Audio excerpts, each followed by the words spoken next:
खातून हुजूर नबी अकरम सल्लल्लाहु अलैहि वसल्लम की बारगाह में एक चादर लाती हैं और लाकर हुजूर को तोहफा देती हैं। वो तोहफा देकर चली जाती हैं। एक सहाबी खड़े हो जाते हैं और अर्ज करते हैं, या रसूल अल्लाह, क्या आप ये चादर का तोहफा मुझे दे देंगे? सहाबाए किराम बड़े हैरान होते हैं, परेशान होते हैं कि भाई वो देकर गई है तोहफा, और हो सकता है कि हुजूर को भी इस चादर की जरूरत हो। सहाबाए किराम उस सहाबी को पकड़ लेते हैं और कहते हैं, आपने ये क्या किया? हुजूर को इसकी जरूरत होगी, हुजूर ने इस्तेमाल करना होगी, मगर आपने उनसे मांग ली।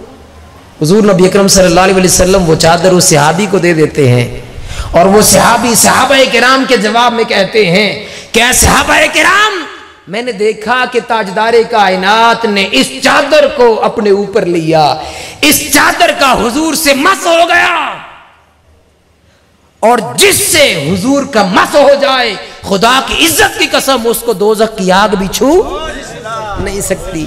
मेरा ईमान है और मैंने ये चादर हुजूर से इसलिए मांगी कि मेरा दिल ये चाहता है कि कल जब मैं इस दुनिया को छोड़ जाऊं, मुझे मौत आ जाए और बाद वाले मुझे इस चादर का कफन बनाकर कब्र में डाल दें। मेरी ये ख्वाहिश थी, महज इस ख्वाहिश की वजह से मैंने हुजूर से ये चादर मांगी।